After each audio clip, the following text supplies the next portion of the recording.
History of English literature എന്ന് പറയുന്നത് ഭയങ്കര ബ്രോഡായിട്ടുള്ള വളരെ എക്സ്റ്റെൻസീവ് ആയിട്ടുള്ള ഒരു ഏരിയയാണ്, അല്ലെങ്കിൽ ഒരു ഫീൽഡാണ്.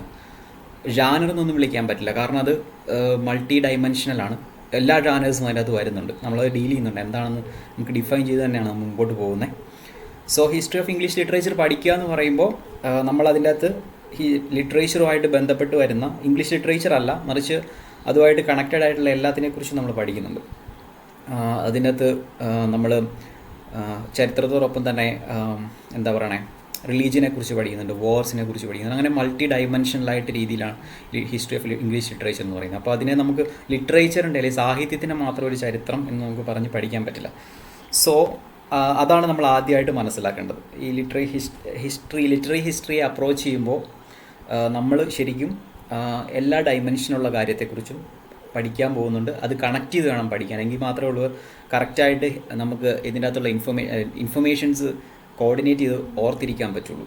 സോ ഇവിടെ ഞാൻ ഹിസ്റ്ററി എന്ന് പറയുന്നത് ഹിസ്റ്ററി ഓഫ് ഇംഗ്ലീഷ് ലാംഗ്വേജ് എന്നതിൻ്റെ കോണ്ടെക്സ്റ്റിൽ ഹിസ്റ്ററിയെ ഞാനൊന്ന് ഡിഫൈൻ ചെയ്യുവാണ്. കാരണം നമ്മൾ പഠിച്ചു വരുമ്പോൾ ഒരുപാട് ഫാക്ടേഴ്സ് ഇതിൻ്റെ ഇടയ്ക്ക്, അത് ഹിസ്റ്ററിയെന്ന് നമുക്ക് കണക്കാക്കാത്ത ഒരുപാട് ഫാക്ടേഴ്സ് ഇതിൻ്റെ അത് വരുന്നുണ്ട്. സോ ആ എലമെൻസിനെയൊക്കെ കൂടെ ഞാൻ ജസ്റ്റ് കോർഡിനേറ്റ് ചെയ്തിട്ടാണ് ഇവിടെ ഈ ഒരു സ്ലൈഡിലിട്ടിരിക്കുന്നത്. വാട്ട് ഈസ് ഹിസ്റ്ററി എന്നൊരു സ്ലൈഡ്. ഇതിൻ്റെ അകത്ത് പിക്ചേഴ്സ് കണ്ടാൽ തന്നെ അറിയാം നിങ്ങൾക്ക് ഒരുപാട് സംഭവങ്ങളുണ്ട് അതിൻ്റെ അകത്ത്. ജോഗ്രഫി ഉണ്ട് അതിൻ്റെ അകത്ത്, അതുപോലെ തന്നെ ആർക്കിടെക്ചറുണ്ട്, ട്രാവലിങ്, കൊളോണിയലിസം, ഇതിനെല്ലാത്തിൻ്റെ സിമ്പിൾസ് ഉണ്ട്, റിലീജിയൻ ഉണ്ട്.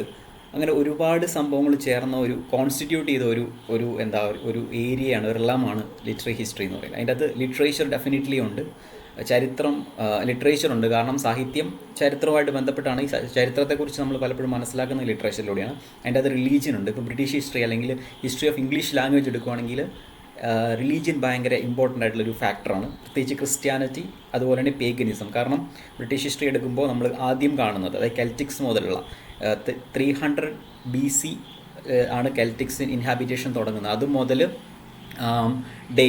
ഡാനിഷ് ഇൻവേഷൻ വരെയുള്ള സമയത്ത്, അതായത് ഫസ്റ്റ് സെഞ്ച്വറി, വില്യം ദ കോൺക്വററുടെ ടൈം വരെയുള്ള സമയം എടുക്കുകയാണെങ്കിൽ പേഗനിസം അതിൻ്റെ ഫീച്ചേഴ്സുമാണ് നമ്മൾ ലിറ്ററേച്ചറിൽ കാണുന്നത്, അല്ലെങ്കിൽ അതാണ് ഈ ഹിസ്റ്ററിക്കകത്ത് വരുന്നത്. അതിനുശേഷം നമ്മൾ കാണുന്നു എങ്ങനെയാണ് യൂറോപ്പ് അല്ലെങ്കിൽ ബ്രിട്ടൻ പെർട്ടിക്കുലർലി ക്രിസ്ത്യാനിറ്റിയിലേക്ക് പോകുന്നത്, ഗ്രിഗോറിയൻ മിഷനിലൂടെയൊക്കെ ക്രിസ്ത്യാനിറ്റിയിലേക്ക് പോകുന്നത്. അതായത് ക്രിസ്ത്യാനിറ്റിയുടെ ബ്രിട്ടൻ, ഇംഗ്ലണ്ടിലെ വളർച്ചയും ബ്രിട്ടീഷ് ഹിസ്റ്ററിയുമായിട്ട് വളരെ അടുത്ത് കിടക്കുന്നത്, രണ്ടും ഒരുമിച്ച് പോകുന്നതാണ്. സോ റിലീജിയൻ ഒരു ഫാക്ടറാണ് ഇതിനകത്ത്. അടുത്ത ഫാക്ടർ അല്ലെങ്കിൽ അടുത്ത പേഴ്സ്പെക്റ്റീവ് ഡൈമെൻഷൻ എന്ന് പറയുന്നത് ഡൈനാസ്റ്റീസാണ്. നമുക്കറിയാം ഹിസ്റ്ററി പഠിക്കുമ്പോൾ തന്നെ നമ്മൾ രാജാക്കന്മാരെക്കുറിച്ചും എംപറേഴ്സിനെ കുറിച്ചും എല്ലാം പഠിക്കുന്നുണ്ട്. So British history doesn't differ from that. It is also dealing with dynasties, it is also dealing with emperors, their policies and their influences all over the world. Like when colonialism comes, we know that how influential it was, how change making it was, how deep the changes that it impacted upon people in the third world countries. So dynasties-നെ കുറിച്ച് പഠിക്കുന്നു, അവരുടെ പോളിസീസിനെ കുറിച്ച് പഠിക്കുന്നു, അവരുടെ internal പൊളിറ്റിക്സിനെ കുറിച്ച് പഠിക്കുന്നു. Henry 7th ഒക്കെ നമ്മൾ പഠിക്കുമ്പോൾ അതാണ് നമ്മൾ ഡീറ്റെയിൽ ആയിട്ട്, കാരണം അതും ലിറ്ററേച്ചറും കൂടെ ഒരുമിച്ച് വളരെ ഇൻറ്റൻസ്ലി കണക്റ്റഡ് ആണ്, ഇൻ്റർട്വൈൻഡ് ആണ്. സോ അതിനുശേഷം നമ്മൾ വാർസിനെ കുറിച്ച് പഠിക്കുന്നുണ്ട്. എക്സാമ്പിളായിട്ടാണ് war of roses, world war first and second, ഇതെല്ലാം ലിറ്ററേച്ചറുമായിട്ട് കണക്റ്റഡ് ആണ്. അപ്പോൾ നമ്മൾ വാറിനെ കുറിച്ച് പഠിക്കുന്നുണ്ട്, ഇൻവേഷൻസിനെ കുറിച്ച് പഠിക്കുന്നുണ്ട്. ഫോർ എക്സാമ്പിൾ കൊളോണിയലിസം, അതിൻ്റെ ഒരു എക്സാമ്പിളാണ് കൊളോണിയലിസം. അത് കൊളോണിയലിസത്തിൻ്റെ ഭാഗമായിട്ട് ഉണ്ടായ വന്ന ലിറ്ററേച്ചർ, പോസ്റ്റ് കൊളോണിയൽ ലിറ്ററേച്ചറുണ്ട്. അതുപോലെ തന്നെ കോളനൈസേഴ്സ് എഴുതിയ ഹിസ്റ്ററി ഉണ്ട്. അങ്ങനെ ഒരുപാട് ലിറ്ററേച്ചർ ആ ഒരു രീതിയിൽ വളർന്നു വന്നിട്ടുണ്ട്, ആ ഒരു പൊളിറ്റിക്സിൽ നിന്നും വളർന്നു വന്നിട്ടുണ്ട്. പിന്നെ പാൻഡമിക്സിനെ കുറിച്ച്, we are also dealing with pandemics in literature, like bubonic പ്ലേഗിനെ കുറിച്ച്, ബ്ലാക്ക് ഡെത്തിനെ കുറിച്ചൊക്കെ നമ്മൾ പഠിക്കുമ്പോൾ നമ്മൾ പാൻഡമിക്സിനെ കുറിച്ച് ആണ് പഠിക്കുന്നത്. അപ്പോൾ അതും ഹിസ്റ്ററി ഓഫ് ഇംഗ്ലീഷ് ലിറ്ററേച്ചറിൻ്റെ ഒരു ഇൻറ്റഗ്രൽ പാർട്ടാണ്. അതുപോലെ തന്നെ we are also talking about agriculture in different way. അഗ്രികൾച്ചറിനെ കുറിച്ച്, പ്ലാന്റേഷൻസിനെ കുറിച്ചിരിക്കുന്നു, ഫാം ലോസിനെ കുറിച്ച് പഠിക്കുന്നു, ലൈക്ക് കോൺ ലോ ഒക്കെ നമ്മൾ പിന്നീട് പഠിക്കുന്നുണ്ട്. അപ്പോൾ അതെല്ലാം അഗ്രികൾച്ചറിന് ഒരു പാർട്ടാണ് ഈ ഹിസ്റ്ററിയുടെ. അതുപോലെ philosophy is another important factor, significant ഫാക്ടറാണ്. കാരണം നമ്മൾ തുടങ്ങുന്നത് തന്നെ ഏറ്റവും ഇമ്പോർട്ടൻ്റ് ആയിട്ടുള്ള, ബിഗിനിങ് ഗ്രീക്കോ റോമൻ ലിറ്ററേച്ചറിലാണെങ്കിലും ഫിലോസഫിയിലാണ് നമ്മൾ ശരിക്കും. ഇപ്പോൾ നിങ്ങളുടെ സിലബസ് എടുത്താൽ തന്നെ അരിസ്റ്റോട്ടിലാണ് തുടങ്ങുന്നത്. അപ്പോൾ ഫിലോസഫി ഇതിൻ്റെ ഒരു ഇൻറ്റഗ്രൽ പാർട്ടാണ്. ഫിലോസഫിയും ലിറ്ററേച്ചറും സയൻസും എല്ലാം ഒരുമിച്ച് ചേർന്നാണ് ഈ ബ്രിട്ടീഷ് ഹിസ്റ്ററിക്കകത്ത് വരുന്നത്. അതുപോലെ ഡിസ്കവറീസിനെ കുറിച്ച്, കോപ്പർനിക്കസിൻ്റെ ഡിസ്കവറീസ്, കൊളംബസിന് അമേരിക്ക കണ്ടുപിടിച്ചത്, ഈ ഫാക്ടേഴ്സ് എല്ലാം കൂടി ഇൻ്റർട്വൈൻഡ് ആയിട്ടുള്ള ഒരു കോമ്പിനേഷനാണ്. അതെല്ലാം കൂടെ ചേർന്ന് കമ്പൈൽ ചെയ്യുന്ന ഒരു സംഭവമാണ് ഹിസ്റ്ററി ഓഫ് ഇംഗ്ലീഷ് ലിറ്ററേച്ചർ. ഞാൻ ഇത് ഇത്രയും പറയാനുള്ള കാരണം എന്ന് വെച്ചാൽ ഈ ഡൈമെൻഷൻസ് എല്ലാം ഇതിൻ്റെ അകത്തുണ്ട്. ഈ ഡൈമെൻഷൻസിലൂടെയൊക്കെയാണ് നമ്മൾ ഓരോന്നിനെയും കാണാൻ പോകുന്നത് ഹിസ്റ്ററിക്കകത്ത്. അപ്പോൾ അത് ജസ്റ്റ് ഒന്ന് മനസ്സിലാക്കാം. കാരണം ഹിസ്റ്ററി എന്ന് പറയാതെ ലിറ്ററേച്ചറിൻ്റെ ഹിസ്റ്ററി എന്ന് പറയുന്നത് ജസ്റ്റ് ലിറ്ററേച്ചറിൻ്റെ വർക്കിൻ്റെ ഹിസ്റ്ററി അല്ല, മറിച്ച് the history of the people is also history of the region, the geography, history of the time, history of the space. So അതുകൊണ്ട് ആ ഒരു ടേം ഞാൻ ജസ്റ്റ് ഒന്ന് പ്രോബ്ലമാറ്റൈസ് ചെയ്തെന്നേ ഉള്ളൂ. So coming in to the history of British literature. നമ്മൾ considering the genealogy of the history of English literature, there are mainly 2 broader classifications. ഞാനിതിനെ ഒരു ക്രൊണോളജിക്കൽ ഓർഡറിൽ നിങ്ങൾക്ക് ഡിസൈൻ ചെയ്ത് തരാനായിട്ടാണ് ശ്രമിക്കുന്നത്. കാരണം ഈ ഓർഡർ ഭയങ്കര ഇമ്പോർട്ടൻ്റ് ആണ്. അപ്പോൾ നിങ്ങൾ ആ ഓർഡറിൽ തന്നെ പഠിക്കുക. നിങ്ങൾ പലർക്കും അറിയാമായിരിക്കും ഈ ഓർഡർ, എന്നാലും ഈ ഓർഡറിൽ ക്രൊണോളജിക്കൽ ഓർഡറിൽ തന്നെ പഠിക്കുകയാണെങ്കിൽ നമുക്ക് ഈസി ആയിട്ട് തന്നെ റീകളക്ട് ചെയ്യാൻ പറ്റും. റൈറ്റേഴ്സിനെയും അവരുടെ വർക്കിനെയും അതുപോലെ തന്നെ മൂവ്മെൻറ്റ്സിനെയും എല്ലാം കൂടെ നമ്മളൊരു ഏജിൻ്റെ ബേസിൽ ആ ഒരു ഹയറാർക്കിയിൽ, ടൈമിൻ്റെ ഹയറാർക്കിയിൽ നമ്മൾ കോർഡിനേറ്റ് ചെയ്ത് പോവുകയാണ്. അപ്പോൾ അങ്ങനെ പഠിക്കുമ്പോൾ കുറച്ചുകൂടെ ഓർത്തിരിക്കാൻ എളുപ്പമുണ്ട്. സോ അങ്ങനെ നോക്കുമ്പോൾ മെയിനായിട്ടും 2 ബ്രോഡർ ക്ലാസിഫിക്കേഷൻസ് ആണ് ഹിസ്റ്ററി ഓഫ് ബ്രിട്ടീഷ് ലിറ്ററേച്ചർ അല്ലെങ്കിൽ ഇംഗ്ലീഷ് ലിറ്ററേച്ചറിലുള്ളത്. ഒന്ന് history of Greco Roman literature, 2 history of English literature. ഇതിൽ ഹിസ്റ്ററി ഓഫ് ഗ്രീക്കോ റോമൻ ലിറ്ററേച്ചറാണ് നമ്മൾ ക്ലാസിസിസം, നിങ്ങളുടെ സിലബസിൽ വരുന്നൊരു സംഭവമാണ്. ക്ലാസിസിസം, നിയോ ക്ലാസിസിസം ഉണ്ട്. അതിൽ ക്ലാസിസിസം വരുന്നത് ഗ്രീക്ക് റോമൻ ലിറ്ററേച്ചറിലാണ്. 2 ഹിസ്റ്ററി ഓഫ് ഇംഗ്ലീഷ് ലിറ്ററേച്ചർ, അത് തുടങ്ങുന്നത് ശരിക്കും കെൽറ്റിക് ഇൻവേഷൻ മുതലുള്ള സമയമാണ്. അപ്പോൾ ആദ്യത്തെ എടുക്കുകയാണെങ്കിൽ history of Greco Roman literature lies between 9th century BC and 5th century AD. ഈ 9th century BC എന്ന് പറയുന്നത് ഏറ്റവും അതായത് ഏറ്റവും എന്താണ് ഫാദസ്റ്റ് ആയിട്ടുള്ള ഡോക്യുമെൻറ്റ്സ് വെച്ച് നമ്മൾ എടുക്കുന്നത്, അതായത് ഹോമറിന് മുമ്പുള്ളത്, ആർക്കൈക് പീരീഡ് എന്നൊക്കെ പറയുന്ന പോലെ, ബ്ലാക്ക് ഏജ് എന്നൊക്കെ പറയുന്ന ആ ഒരു ടൈം മുതൽ 5th century AD. അതായത് AD-യിൽ പാരലായിട്ട് ബ്രിട്ടീഷ് ലിറ്ററേച്ചറിന് പാരലായിട്ട് ഗ്രീക്ക് അല്ലെങ്കിൽ റോമൻ ലിറ്ററേച്ചർ ഉണ്ടായിരുന്നു. അപ്പോൾ അതുകൊണ്ടാണ് നമ്മൾ ആ ടൈം സ്പാൻ അങ്ങനെ AD-യും BC ആയിട്ട് കൊടുക്കുന്നത്. കാരണം പൊതുവേ നമ്മൾ BC-യിലുള്ള അല്ലെങ്കിൽ ഹൊറസ് വരെയൊക്കെയുള്ള ലിറ്ററേച്ചർ അല്ലെങ്കിൽ ഗ്രീക്കോ റോമൻ ലിറ്ററേച്ചറാണ് നമ്മൾ മെയിനായിട്ടും ഇംഗ്ലീഷിൽ കൺസിഡർ ചെയ്യുന്നത്. സോ 9th century BC മുതൽ 5th century AD വരെയുള്ള Greco Roman literature. This age is characterised by the generic origin of poetry, drama and philosophy. എന്തുകൊണ്ടാണ് ഈ ഏജ് നമ്മൾ ബ്രിട്ടീഷ് ലിറ്ററേച്ചറിൽ കൺസിഡർ ചെയ്യുന്നതിനുള്ള കാരണം ഇതാണ്. അതായത് ബ്രിട്ടീഷ് ലിറ്ററേച്ചർ ശരിക്കും നമുക്കറിയാം ഇംഗ്ലീഷിൻ്റെ ഒറിജിൻ ചോസറിൻ്റെ സമയം മുതലുള്ള ഫോർമലായിട്ട് എസ്റ്റാബ്ലിഷ് ചെയ്യപ്പെടുന്നതും ലാംഗ്വേജിൻ്റെ ഫോർമേഷനും ഒക്കെ ഒരുപാട് ലേറ്റർ. അതായത് ഇംഗ്ലീഷ് എന്ന് പറയുന്ന ഒരു പുതിയ ലാംഗ്വേജാണ് കമ്പാരിറ്റീവ്ലി. നമ്മുടെ ദ്രവീഡിയൻ ലാംഗ്വേജസ് വെച്ച് നോക്കിക്കഴിഞ്ഞാൽ പോലും തന്നെ വളരെ ന്യൂലി ഒറിജിൻഡാണ് ഇംഗ്ലീഷ് എന്ന് പറയുന്നത്. അത് ഒരുപാട് ഇൻഫ്ലുവൻസ്ഡ് ലാംഗ്വേജാണ്. ഫ്രഞ്ചിൻ്റെയും അതുപോലുള്ള മറ്റ് ലാംഗ്വേജുകളുടെ ഇൻഫ്ലുവൻസിൽ നിന്നും ഉണ്ടായിരിക്കുന്ന ഒരു ലാംഗ്വേജാണ്. അതുകൊണ്ട് തന്നെ ഈ ബ്രിട്ടീഷ് ലിറ്ററേച്ചറിന് നമുക്ക് കൗണ്ട് ചെയ്യാവുന്ന ഒരു കാലപ്പഴക്കം മാത്രമേ ഉള്ളൂ.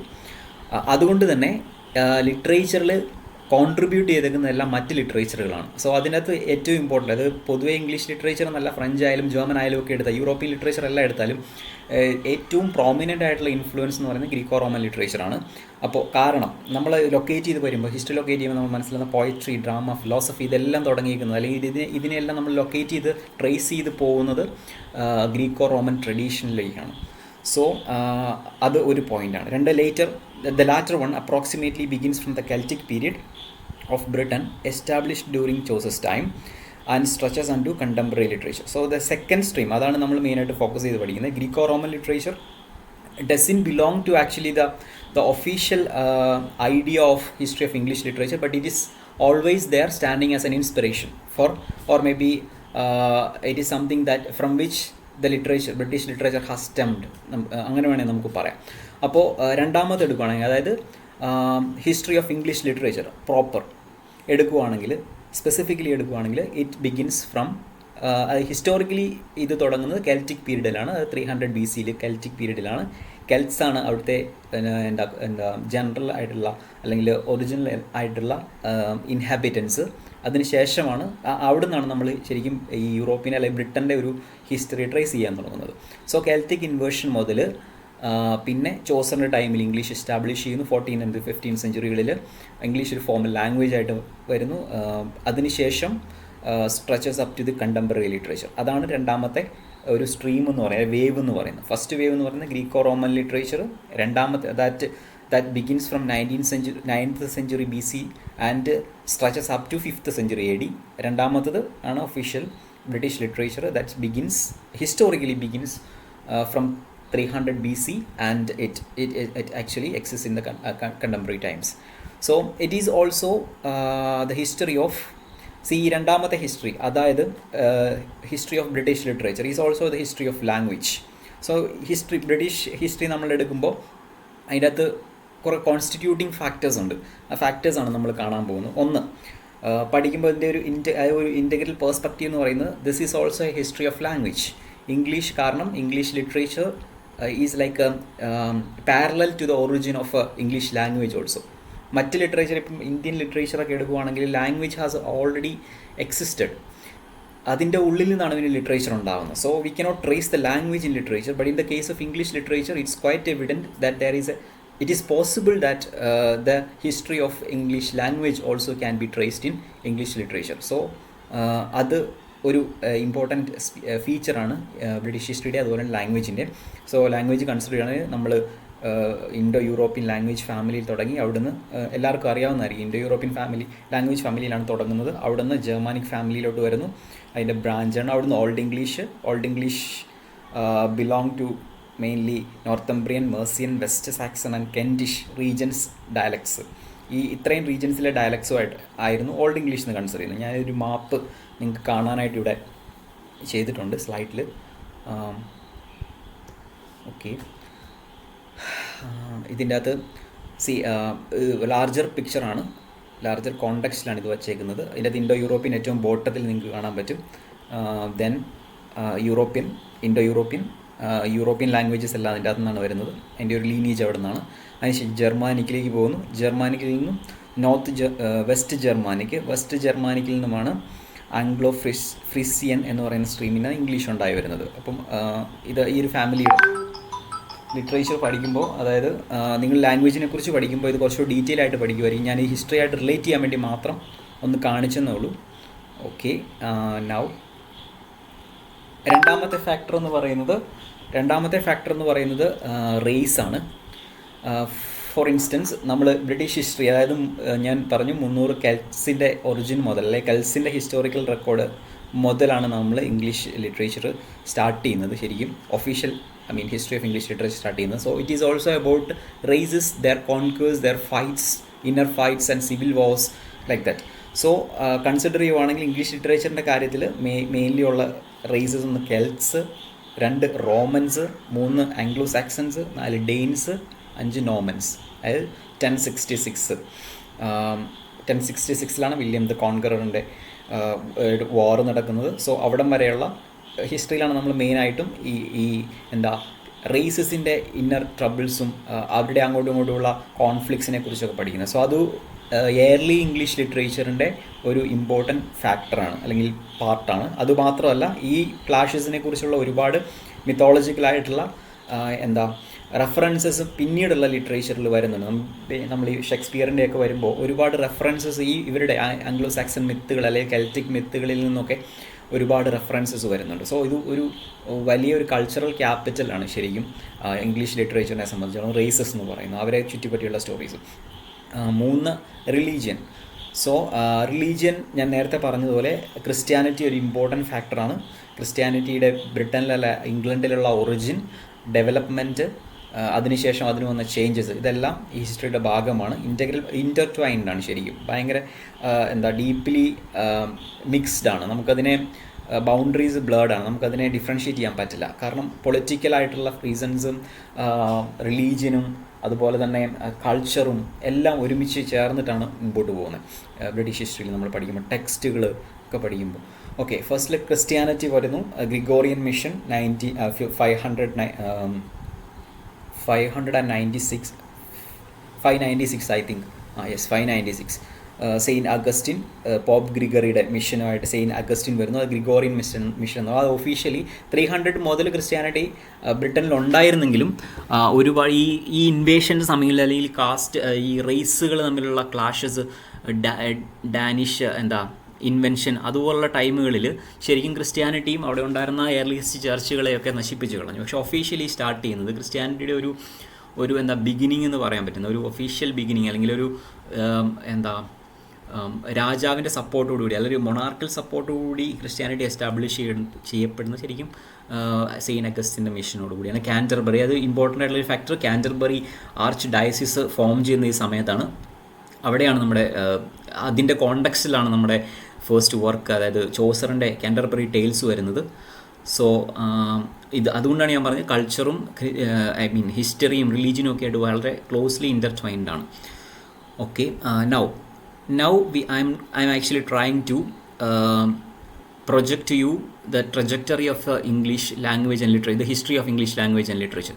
Trajectory in the sense that I was also telling about how we can study literature in a chronological way, because it will help us to locate things easily and place things quite comfortably and comfortably, so that we can easily locate them in such an order. അതുകൊണ്ട് തന്നെ ഞാൻ ഈ trajectory form ചെയ്യുമ്പോൾ അത് periods vice ആണ് പോകുന്നത്, early മുതൽ ഈ കണ്ടംപററി പീരീഡ് വരെ. ഇപ്പോൾ ഈ ഒരു പീരിയഡ് വൈസ് എക്സ്പ്ലനേഷൻസിൽ മെയിനായിട്ടും കുറച്ച് പിക്ചേഴ്സൊക്കെ ഞാൻ ആഡ് ചെയ്തിട്ടുണ്ട് ആദ്യത്തെ 2-3 സ്ലൈഡുകളിൽ. So you can easily relate with dum.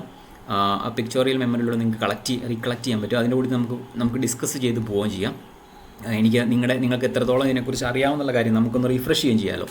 So when we are looking at the trajectory of the history of English language and literature, it begins from Greco-Roman period, as I have already mentioned. Greco-Roman പീരീഡിലാണ് start ചെയ്യുന്നത്. Greco-Roman പീരീഡിലെ ഏറ്റവും major work Odissi ആയിരുന്നു. ഹോമറിൻ്റെ ഒഡീസി അതിൻ്റെ ഏറ്റവും important ആയിട്ടുള്ള work എന്ന രീതിയിൽ ഞാൻ ഇല്ലേഡ് ഉണ്ട്, പക്ഷേ ഞാൻ ഒഡീസി എടുത്തിട്ടെന്നേ ഉള്ളൂ. ഓർത്തിരിക്കുക, അതിനെ ആ ഒരു പീരീഡിനെ അഡ്രസ്സ് ചെയ്യുന്ന അല്ലെങ്കിൽ ഐഡൻറ്റിഫൈ ചെയ്യുന്ന ഒരു വർക്കാണ് Odissi. So Greco-Roman period was between 9th century BC and 5th century AD, broadly speaking.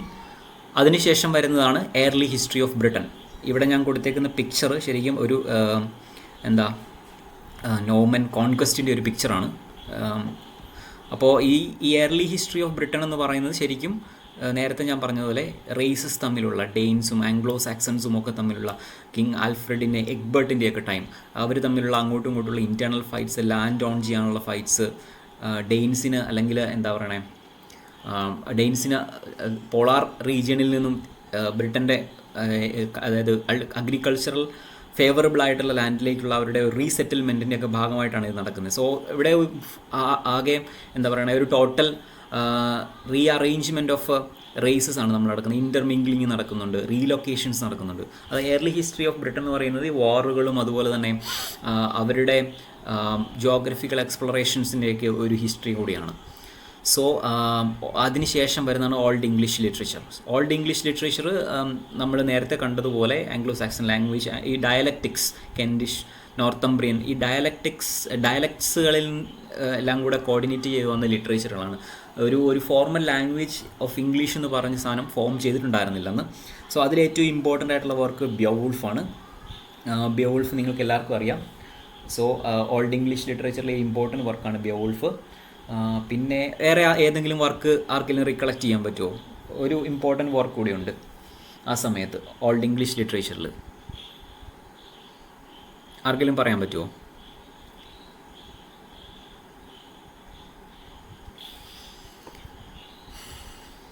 ഓർമ്മയില്ല. കാഡ്മൻ കേട്ടിട്ടുണ്ടോ? കാഡ്മൻസ് ഹിംസ്. ഞാൻ ഓഡിബിൾ ആണോ? Okay, fine. സോ കാഡ്മൻ ആ സമയത്ത് ഒരു ഇമ്പോർട്ടൻറ്റ് വർക്കാണ്. സിലബസിൽ പറഞ്ഞിട്ടില്ലാത്തതുകൊണ്ട് ഞാൻ ജസ്റ്റ് മെൻഷൻ ചെയ്ത് പോയെന്നേ ഉള്ളൂ. ഓക്കെ, പിന്നെ വെനറബിൾ ബീഡിൻ്റെ ഓൾഡ് ഇംഗ്ലീഷ് പ്രോസ് വരുന്നുണ്ട്, വെനറബിൾ ബീഡിൻ്റെ. പിന്നെ കിങ് ആൽഫ്രഡ് ദ ഗ്രേറ്റിൻ്റെ വർക്ക് വരുന്നുണ്ട്. അങ്ങനെ കുറേ വർക്ക്സ് അതിൻ്റെ അകത്ത് വരുന്നുണ്ട്. സിനവൂൾഫ് വരുന്നുണ്ട്, കുറേ എണ്ണം വരുന്നുണ്ട്. പക്ഷേ നമ്മളതൊന്നും മെൻഷൻ ചെയ്യുന്നില്ല, കാരണം നിങ്ങൾക്കത് പറഞ്ഞിട്ടില്ല സിലബസിൽ. ഇത് ജസ്റ്റ് ആ ടൈം ഒന്ന് ലൊക്കേറ്റ് ചെയ്യാൻ വേണ്ടി 1-2 വർക്കുകൾ, ഇമ്പോർട്ടൻ്റ് ആയിട്ടുള്ള വർക്കുകൾ ഇട്ടുന്നേ ഉള്ളൂ. സോ ODCL സ്റ്റാർട്ട് ചെയ്യുന്നു. അതിനുശേഷം വാർസ്, അത് റേസസ് തമ്മിലുള്ള, ആംഗ്ലോ സാക്സൺസ് തമ്മിൽ, ഡെയിൻസ് തമ്മിലുള്ള യുദ്ധം, അങ്ങനെയുള്ള ഒരു പൊളിറ്റിക്കൽ കോൺഫ്ലിക്ട്സ്. അതിനുശേഷം വരുന്ന ലിറ്ററേച്ചറാണ് ഓൾഡ് ഇംഗ്ലീഷ് ലിറ്ററേച്ചർ. ഇതിൻ്റെ അകത്തെല്ലാം ഇവരുടെ ഫൈറ്റിനെക്കുറിച്ചും ഒക്കെയാണ്, ഇവരുടെ ഇൻവേഷനെക്കുറിച്ചും കോൺക്വസ്റ്റിനെക്കുറിച്ചും ഒക്കെയാണ് മെയിനായിട്ടും ഡിസ്കസ് ചെയ്യപ്പെടുന്നത്. പിന്നെ മിത്തോളജിക്കലാണ് പലതും, മിത്തിക്കലാണ് ഈ മേജർ വർക്ക്സ് എല്ലാം, ബിയോൾഫ് എല്ലാം. സോ അതിനുശേഷം വരുന്നതാണ് middle English literature. So middle English ലിറ്ററേച്ചറിലേക്ക് വരുമ്പോൾ it's also called medieval period. ഈ മിഡീവിയൽ പീരീഡിൽ കുറേ ലിറ്ററേച്ചറുകളിൽ നമുക്ക് സിഗ്നിഫിക്കൻ്റ് എന്ന് പറയാൻ പറ്റുന്ന കുറേ ലിറ്ററേച്ചേഴ്സ് ഉണ്ട്. അതുപോലെ തന്നെ കുറേ മൂവ്മെൻറ്റ്സും ഉണ്ട്. ലൈക്ക് 100 Years War വരുന്നുണ്ട്, പെസൻസ് റിവോൾട്ട് വരുന്നുണ്ട്. 100 Years War between 1337 to 1453, the peasants revolt 1381, fall of Constantinople വരുന്നത്, റിനേസൻസിൻ്റെ തുടക്കം, ഫോൾ ഓഫ് കോൺസ്റ്റന്റിനോപ്പിൾ വരുന്നുണ്ട് 1453. അങ്ങനെ ഒരുപാട് മൂവ്മെൻറ്റ്സ് വരുന്നുണ്ട്. വില്യം കാക്സ്റ്റൻ്റെ ഫസ്റ്റ് പ്രിൻറ്റിങ് വരുന്നത്, invention of printing, William Caxton. അങ്ങനെ കുറേ ഇമ്പോർട്ടൻ്റ് ആയിട്ടുള്ള ഇവൻറ്റ്സ് ഒക്കെ വരുന്നുണ്ട് മിഡിൽ ഇംഗ്ലീഷ് പീരീഡിൽ. കുറേ രാജാക്കന്മാർ വരുന്നുണ്ട്. സോ ഞാനിവിടെ അതിനെ ഡിസിഗ്നേറ്റ് ചെയ്യാൻ വേണ്ടി കൊടുത്തേക്കുന്നത് ഇൻഫെർണോയാണ്, ഡാൻറ്റയുടെ ഇൻഫെർണോ. ആ സമയത്ത് ഒരു മേജർ വർക്കായിരുന്നു ഡാൻറ്റെ അലഗ്രി, ഇൻഫെർണോ. സോ ആ വർക്കിൻ്റെ പ്രത്യേകത എന്തുകൊണ്ടാണ് ഞാൻ കൊടുക്കാൻ കാരണം എന്ന് വെച്ച് കഴിഞ്ഞാൽ, പിന്നീട് ഒരുപാട് കാര്യങ്ങളെ ഒരുപാട് ലിറ്ററേച്ചറിനെ, അതുപോലെ തന്നെ ഹിസ്റ്ററിയെയും ഈവൻ സയൻറ്റിഫിക് ആയിട്ടുള്ള ആർഗ്യുമെൻസിനെയൊക്കെ കാരണമായിട്ടുള്ള ഒരു വർക്കാണ് ഇൻഫെർണോ. അതുകൊണ്ട് അതിന് ഒരു വൈഡായിട്ടുള്ള ഒരു എന്താ പറയണേ, ഒരു പാൻ അക്സെപ്റ്റൻസും ക്രിട്ടിക്കൽ സിഗ്നിഫിക്കൻസും ഒക്കെ ഉണ്ടായിരുന്നു. സോ അതുകൊണ്ടാണ് ഞാൻ ആ ഏജിനെ ഡിസിഗ്നേറ്റ് ചെയ്യാനായിട്ട് അത് കൊടുത്ത്. ഡിവൈൻ കോമഡിയ ഉണ്ട്, അതുകൂടാതെ വേറെ വർക്കുകൾ. ഡിവൈൻ കോമഡിയയും ഡാൻറ്റയുടെ തന്നെ വർക്കാണ്. പിന്നെ ബൊക്കാഷിയോയുടെ വർക്ക് ഇമ്പോർട്ടൻ്റ് ആയിട്ടുള്ളൊരു വർക്കാണ് ആ സമയത്തെ. ബൊക്കാഷിയോയുടെ വർക്കിന് പറയാൻ കാരണം ലേറ്റർ ലിറ്ററേച്ചർ, എലിസബത്തൻ ലിറ്ററേച്ചറൊക്കെ ഒരുപാട് ഇൻഫ്ലുവൻസ് ചെയ്തിട്ടുള്ള ഒരു റൈറ്ററാണ് ബൊക്കാഷിയോ. ഡെക്കാമെറോൺ, പിന്നെ പെട്രാർക്കിൻ്റെ സോണറ്റ്സ് വരുന്നുണ്ട് ആ സമയമാണ്. ഇതെല്ലാം ഈ മിഡിൽ ഇംഗ്ലീഷ് ലിറ്ററേച്ചറിൻ്റെ ഭാഗമായിട്ട് വരുന്നതാണ്. ഞാൻ പിന്നെ അത് എക്സ്പ്ലെയിൻ ചെയ്ത് പറയുന്നില്ല എന്നേ ഉള്ളൂ. അതിനുശേഷം വരുന്നതാണ് ചോസർ ആൻഡ് ഹിസ് കണ്ടംപററീസ്.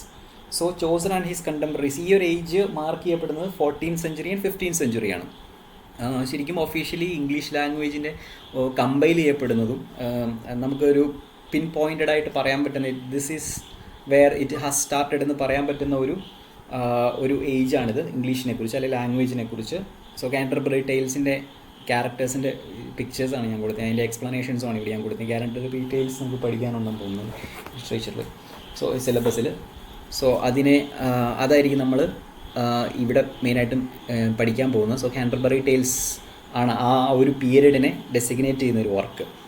അതിനുശേഷം അടുത്ത പീരീഡ് നമ്മൾ പറയുന്ന ഏർലി ട്യൂഡർ പീരീഡാണ്. ശരിക്കും എലിസബത്തൻ പീരീഡിന് മുമ്പുള്ള പീരീഡാണ് ഏർലി ട്യൂഡർ.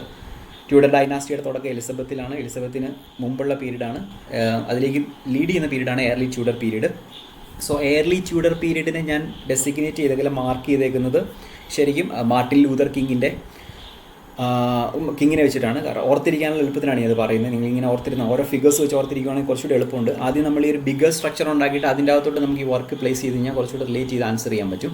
സോ ഏർലി ട്യൂഡറിന് മാർട്ടിൻ ലൂതർ കിങ് ഒരു ഇമ്പോർട്ടൻറ്റ് ഫിഗറാണ്. കാരണം പ്രൊട്ടസ്റ്റാൻറ്റിസം സ്റ്റാർട്ട് ചെയ്യുന്ന അവിടെയാണ്. പ്രൊട്ടസ്റ്റാൻറ്റിസമാണ് പിന്നീട് അങ്ങോട്ട് ഇംഗ്ലീഷ് ലിറ്ററേച്ചറിൻ്റെ പല രീതിയിലും ഇൻഫ്ലുവൻസ് ചെയ്തിട്ടുള്ളത്. Like we C Puritanism later, restoration കാണുന്നുണ്ട്, നിയോ ക്ലാസിസിസം കാണുന്നുണ്ട്.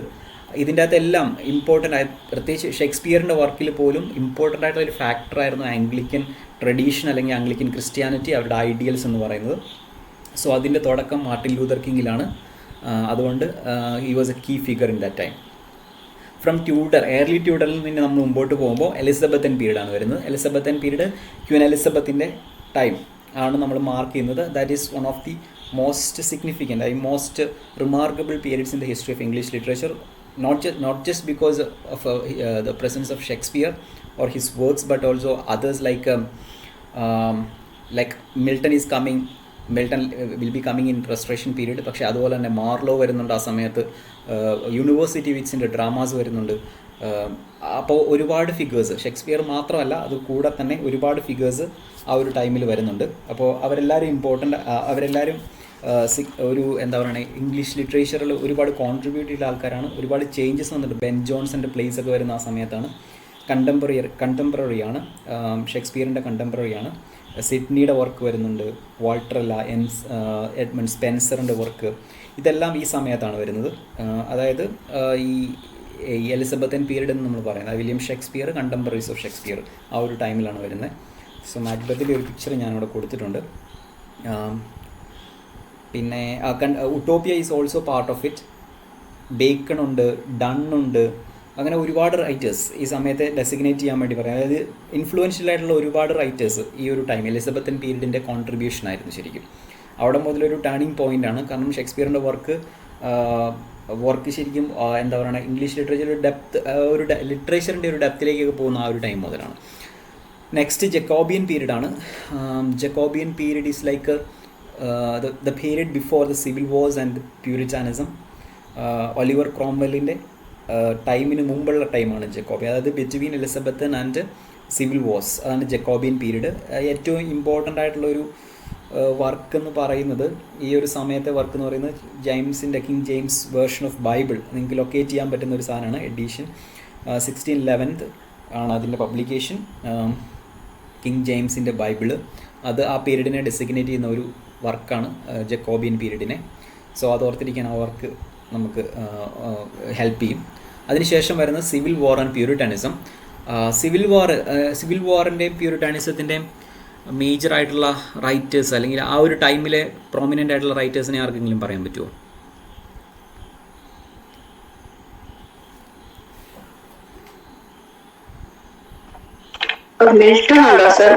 മിൽട്ടൺ ഉണ്ട്. Okay,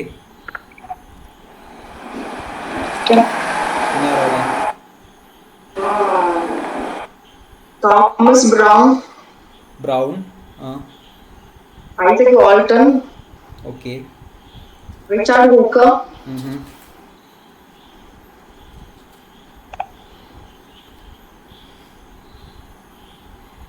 okay fine. മിൽട്ടൺ ആണ് പക്ഷേ ഏറ്റവും ഡോമിനേറ്റിംഗ് ആയിട്ടുള്ള ഫിഗർ എന്ന് പറയുന്നത് മിൽട്ടൺ ആണ് ആ സമയത്ത്.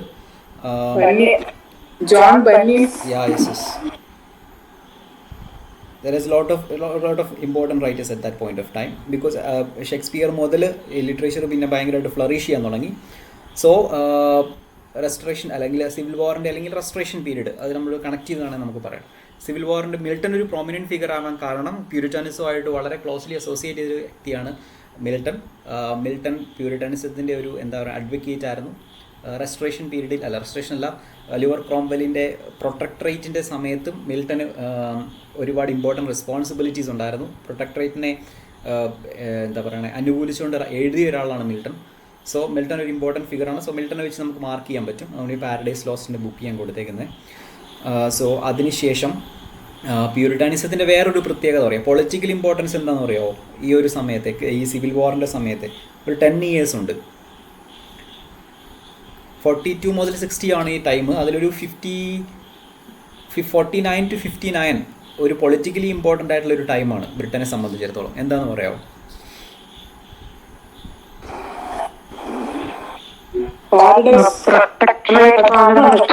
ഈ പ്രൊട്ടക്ടറേറ്റ് എന്ന് പറയുന്നത് എന്താണ് പ്രൊട്ടക്ടറേറ്റ് കൊണ്ട് ഉദ്ദേശിക്കുന്നത്? ഓക്കെ, ഒലിവർ ക്രോംവെല്ലിൻ്റെ പൊളിറ്റിക്കലി എങ്ങനെയാണ് അത് കൂടുതൽ സിഗ്നിഫിക്കൻ്റ് ആവണമെന്ന് പറയാൻ പറ്റുമോ?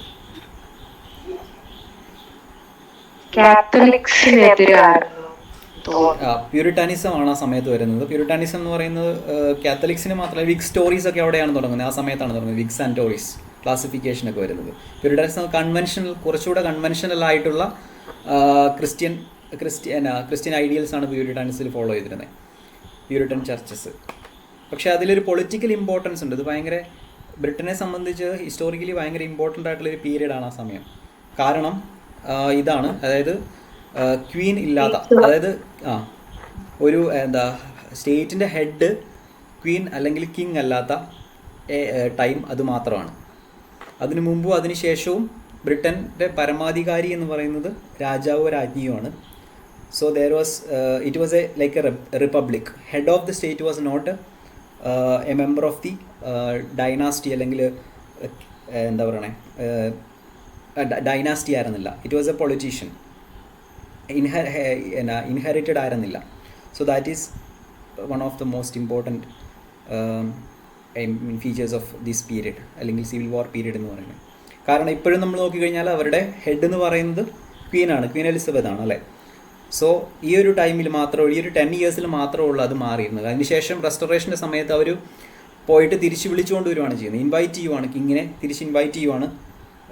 ഞങ്ങൾക്ക് ഞങ്ങൾ റിപ്പബ്ലിക്, കിങ്ഡം തന്നെ മതി എന്ന് പറഞ്ഞുകൊണ്ടുള്ള ആ ഒരു പൊളിറ്റിക്കൽ ഡിസിഷനിലോട്ട് പോവുകയാണ് ചെയ്യുന്നത്. സോ ഈ ഒരു 10 ഇയർ അങ്ങനെ ഭയങ്കര ആ ഒരു രീതിയിൽ ഭയങ്കര സിഗ്നിഫിക്കൻ്റ് ആണ് എന്ന് വേണം നമുക്ക് പറയാം. Okay, so that is civil war and Puritanism. Then restoration വരുന്നു. റെസ്റ്റോറേഷൻ പീരീഡിൽ നിങ്ങൾക്കറിയാം ഏറ്റവും പ്രോമിനൻ്റ് ആയിട്ടുള്ള റൈറ്റർ ആരാണ് റെസ്റ്റോറേഷൻ പീരീഡിലെ? ഞാനിവിടെ പോസ്റ്റർ ചെയ്തിട്ടുണ്ട്. ഡ്രൈഡൻ ആണ്. ഡ്രൈഡൻ ഉണ്ട്. ഡ്രൈഡന് ശേഷം പിന്നെ പോപ്പ് വരുന്നുണ്ട്, Alexander pop. Augustan period, Dryden, yes. Dryden ഉണ്ട്, പിന്നെ പോപ്പ് വരുന്നുണ്ട്. വേറെ എന്താ പറയണേ, വേറെ റൈറ്റേഴ്സ്, വേറെ ആരൊക്കെയാണ് റൈറ്റേഴ്സ്? റെസ്റ്റോറേഷൻ കോമഡിയിൽ കുറേ റൈറ്റേഴ്സ് ഉണ്ട്, നിങ്ങൾക്ക് അറിയാമായിരിക്കും. വില്യം വിഷാലി ഉണ്ട്, എത്രിഡ്ജ് ഉണ്ട്, Colley Cibber, Johnson, Restoration comedy, doctor Johnson. So അതിനുശേഷം അഗസ്റ്റൻ പീരീഡ് വരുന്നു. Augustan period is like between 1702 to 1784. ഞാൻ ഈ ഡേറ്റ്സ് ഇതിൻ്റെ ഇട്ട് തരാം. ഞാൻ ഈ ഡേറ്റ്സ് ഇതിൻ്റെ ഇട്ടിട്ടില്ല, ആ ഒരു പീരീഡിനെ മാർക്ക് ചെയ്യുന്ന ഡേറ്റ്സ് ഇട്ട് തരാം. സോ ഓക്കെ, അത് അഗസ്റ്റൻ പീരീഡ്. അഗസ്റ്റൻ പീരീഡിൽ അഗസ്റ്റൻ പോയട്രി, അലക്സാണ്ടർ പോപ്പ് ഞാൻ പറഞ്ഞു. അലക്സാണ്ടർ പോപ്പിൻ്റെ മേജർ വർക്ക്സ് വരുന്ന ആ സമയത്താണ്. Rape of the lock, essay on criticism, Windsor Forest, അങ്ങനെയുള്ള മെയിൻ വർക്ക്സ് എല്ലാം വരുന്നത് ആ സമയത്താണ്. അതിനുശേഷം സ്വിഫ്റ്റ് ഉണ്ട്. പ്രോസ് വരുവാണെങ്കിൽ സ്വിഫ്റ്റ് ഉണ്ട്. ലേഡി മേരി വോട്ട്ലി മോണ്ടേഗ്യൂ ഉണ്ട്. സാമുവൽ ജോൺസൺ ഉണ്ട്.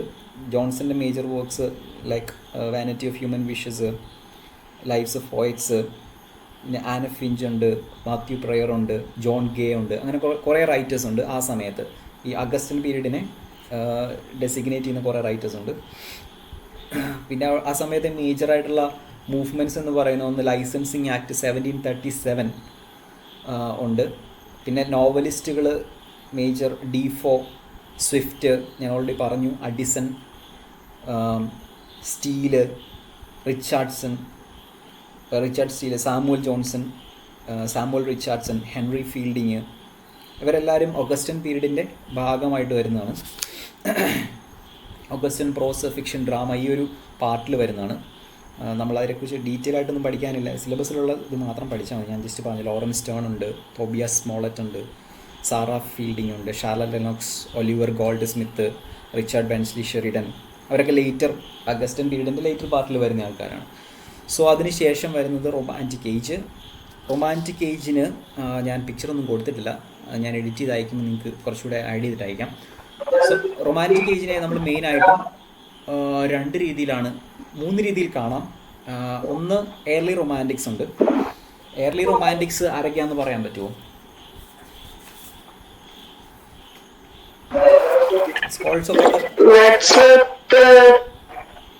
ആരാ? ബൈറൺ ഷെല്ലിയാണോ എയർലി റൊമാൻറ്റിക്സ്?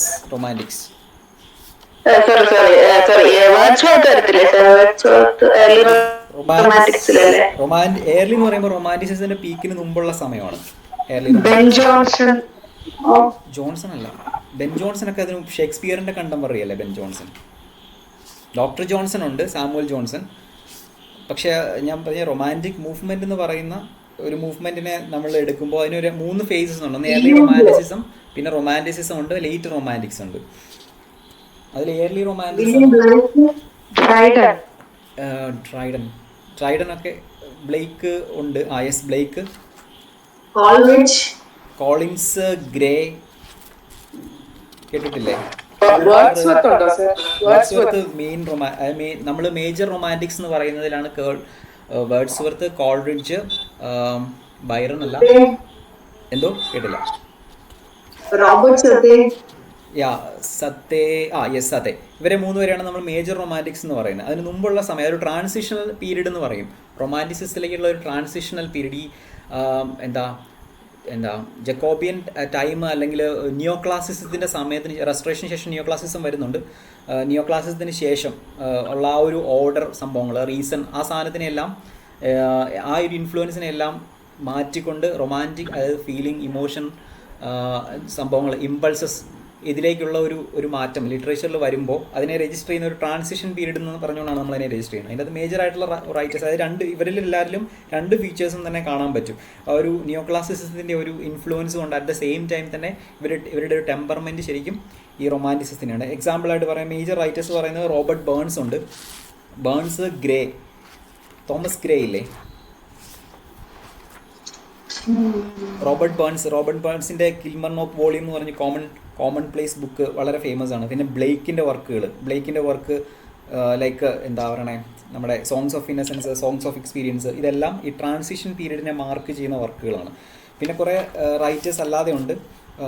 ആ സമയത്ത് നമ്മൾ കാണുന്ന പ്രോസ് റൈറ്റിങ്സ് മെയിനായിട്ട് വരുന്നത് നമ്മുടെ ഗോത്തിക് വർക്കുകളാണ്. ഗോത്തിക് റൊമാൻസസ് എന്ന് പറയുന്ന Gothic works major writer Horace വാൾപോളിൻ്റെ കാസിൽ ഓഫ് ഒട്രാൻഡോ, അത് ആ സമയത്ത് വരുന്ന വർക്കാണ്.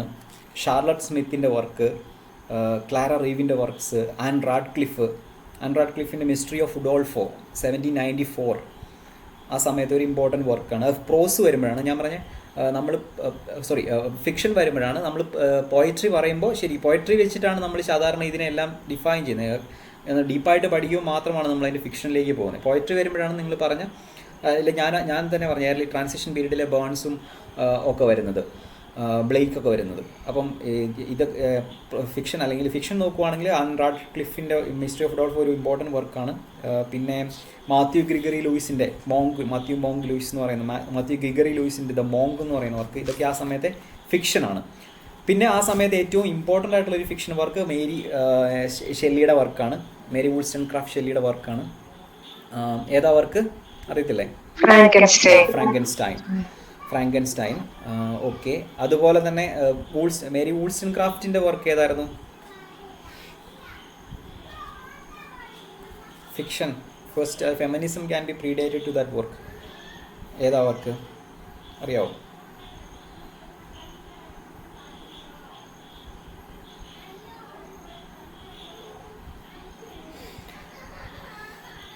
അറിയത്തില്ല? Vindication of the Rights of Women കേട്ടിട്ടില്ലേ? എനിക്ക് തോന്നുന്നു 1792 ആണെന്ന് തോന്നുന്നു. പഠിച്ചിട്ടുണ്ടോ നിങ്ങൾ? ആ വർക്ക് പഠിച്ചിട്ടില്ല നിങ്ങൾ? അതൊരു ഇമ്പോർട്ടൻറ്റ് വർക്കാണ് കേട്ടോ. ഫെമിനിസമായിട്ട് പറയുമ്പോൾ നമ്മൾ ഏറ്റവും ആദ്യം എടുക്കുന്ന വർക്ക് അതാണ് ശരിക്കും. ഓക്കെ. അതിനുശേഷം പിന്നെ റൊമാൻറ്റിക് പീരീഡ് വരുമ്പോൾ ശരിക്കും ഏർലി റൊമാൻറ്റിക്സ് കഴിഞ്ഞ് റൊമാൻറ്റിക്സ് നിങ്ങൾ പറഞ്ഞതുപോലെ തന്നെ സദേ, കോൾറിഡ്ജ്, വേർഡ്സ്വർത്ത് വരും. അതിനുശേഷമാണ് ലേറ്റർ റൊമാൻറ്റിക്സ് യങ് റൊമാൻറ്റിക്സ് എന്ന് പറയുന്നത് നമ്മുടെ ഇവരൊക്കെ ഷെല്ലി, കീറ്റ്സ്, ബൈറൺ, ഒക്കെ വരുന്ന ആ സമയത്താണ്. അത് തന്നെ. So that is later romantics. അതിനുശേഷം റൊമാൻറ്റിസിസം മുമ്പോട്ട് പോകുന്നുണ്ട്. പിന്നെ ലൊക്കേറ്റ് ചെയ്യാൻ പറ്റുന്ന വർക്ക് ആരുടെയൊക്കെയാണെന്ന് പറയാൻ പറ്റുമോ? ബൈറണും കീറ്റ്സും ഷെല്ലിയും കഴിഞ്ഞാൽ പിന്നെ ജോൺ ക്ലെയർ ഉണ്ട്, വാൾട്ടർ സ്കോട്ട് ഉണ്ട്. ആ സമയത്തെ ഫിക്ഷൻ റൈറ്റേഴ്സ് ആണ് കേട്ടോ വാൾട്ടർ സ്കോട്ടൊക്കെ. വേറെ ഫിക്ഷൻ റൈറ്റേഴ്സിനെ പിന്നെ ഉള്ളത് നമ്മുടെ ജെയിൻ ഓസ്റ്റിൻ, ആ സമയത്തെ ലേറ്റർ റൊമാൻറ്റിക്സ് ഫിക്ഷൻ റൈറ്റേഴ്സാണ്. പിന്നെ മെരിയ എഡ്ജ്വർത്ത് ഉണ്ട്. പിന്നെ ആ സമയത്താണ് നമ്മുടെ എസ്സേയിസ്റ്റുകൾ Charles Lamb, Thomas De Quincey and Hazlitt. ഇവർ മൂന്നും ലേറ്റർ റൊമാൻറ്റിക്സിൻ്റെ പീരീഡിലാണ്. റൊമാൻറ്റിസിസത്തിൽ നിന്നും വിക്ടോറിയനിസത്തിലേക്ക് പോകുന്ന ഒരു ടൈം. വിക്ടോറിയനിസത്തിലേക്ക് മൂവ് ചെയ്യുന്ന ആ ഒരു ഇൻ ബിറ്റ്വീൻ ടൈമിലാണ് ശരിക്കും ലേറ്റർ റൊമാൻറ്റിക്സിൻ്റെ സമയത്ത് തന്നെയാണ് ഇവരുടെ വർക്കുകളെല്ലാം വരുന്നത്. 3 വർക്കുകൾ, ഡിക്വൻസിയും ഹാസ്ലെറ്റും ചാൾസ് ലാംബും. പിന്നെ അവസാനം ഇതിൻ്റെ ഒരു എൻഡിങ് എന്ന് പറയുന്നത് DG റോസറ്റിയുടെ ഒക്കെ വർക്കിലാണ്. റോസറ്റിയുടെ വർക്ക് ആ ഒരു സമയം കൊണ്ടാണ് റൊമാൻറ്റിസിസം ഏകദേശം തീരുകയും വിക്ടോറിയനിസത്തിലേക്ക് മാറുകയും ചെയ്യുന്നത്. ഓക്കെ. Tennyson okay. അടുത്തത് വരുന്നത് മോഡേൺ ഏജ്, വിക്ടോറിയൻ പീരീഡാണ്. വിക്ടോറിയൻ പീരീഡിനെ കുറിച്ച് ഞാൻ ഡീറ്റെയിൽ ആയിട്ടൊന്നും പറഞ്ഞിട്ടില്ല ഇതിൻ്റെ അകത്ത്. DG റോസറ്റി ഞാൻ പറഞ്ഞല്ലോ. DG റോസറ്റിക്ക് ശേഷമാണ് വിക്ടോറിയൻ പീരീഡിലേക്ക് പോകുന്നത്. ആ സമയത്തെ മേജറായിട്ടുള്ള വർക്കുകൾ ഏതൊക്കെയാണെന്ന് പറയാൻ പറ്റുമോ? വിക്ടോറിയൻ പീരീഡിനെ ഐഡൻറ്റിഫൈ, അല്ലെങ്കിൽ വിക്ടോറിയൻ പീരീഡിനെ എന്തുകൊണ്ടാണ് വിക്ടോറിയൻ പീരീഡ് എന്നുകൊണ്ട് നമ്മൾ പെർട്ടിക്കുലറായിട്ട് ക്ലാസിഫൈ ചെയ്യാൻ കാരണം? ടെന്നിസന്റെ വർക്ക്, റോബർട്ട് ബ്രൗണിംഗ് അവരൊക്കെയല്ലേ?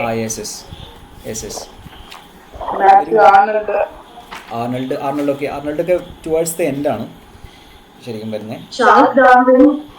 ചാൾസ് ഡാർവിൻ്റെ പരിണാമ സിദ്ധാന്തം വരുന്നു. ഒറിജിൻ ഓഫ് സ്പീഷീസ് 49 ആണോ 62 ആണോ കറക്റ്റ് ഓർമ്മയില്ല എനിക്ക്.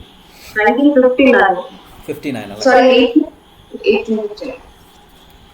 ആ സമയത്ത് തന്നെയാണ് കാൾ മാക്സിൻ്റെ എംഗൽസിൻ്റെ വർക്ക് വരുന്നത്, കമ്മ്യൂണിസ്റ്റ് മാനിഫെസ്റ്റോ വരുന്നത്, ഡസ് ക്യാപിറ്റൽ ആണെന്ന് തോന്നുന്നു 54 ഓക്കെ. അതൊക്കെ വിക്ടോറിയനിസ്റ്റിൻ്റെ ഭാഷ. വിക്ടോറിയൻ പീരീഡിനെ നമ്മൾ ലൊക്കേറ്റ് ചെയ്യുന്നത് ലിറ്ററലി അല്ലെങ്കിൽ ഹിസ്റ്റോറിക്കലി ലൊക്കേറ്റ് ചെയ്യുന്ന മെയിനായിട്ടും ആ സമയത്തെ ഇന്നൊവേഷൻ, ഇൻഡസ്ട്രിയലൈസേഷൻ്റെ തുടക്കം, ഇൻഡസ്ട്രിയലൈസേഷൻ്റെ പീക്ക്, ഇതെല്ലാം വിക്ടോറിയനിസത്തിലാണ് കാണുന്നത്. കൊളോണിയലിസത്തിൻ്റെ ഏറ്റവും അഫ്ലുവൻ്റ് ആയിട്ടുള്ള ടൈം അതാണ്.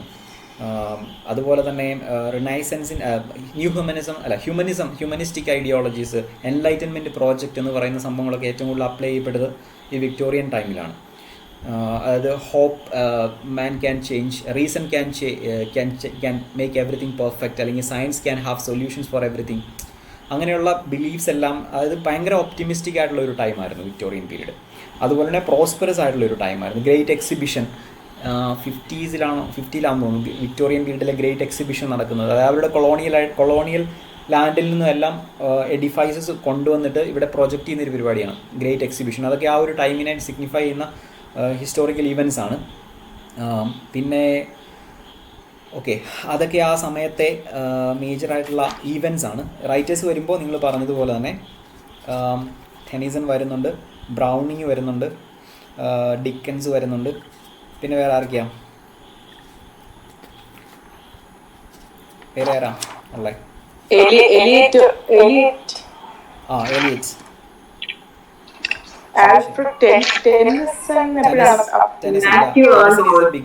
ടെനിസൺ ഉണ്ട്, ബ്രൗണിങ് ഉണ്ട്, പിന്നെ നമ്മളെ Thomas hardy. Hardy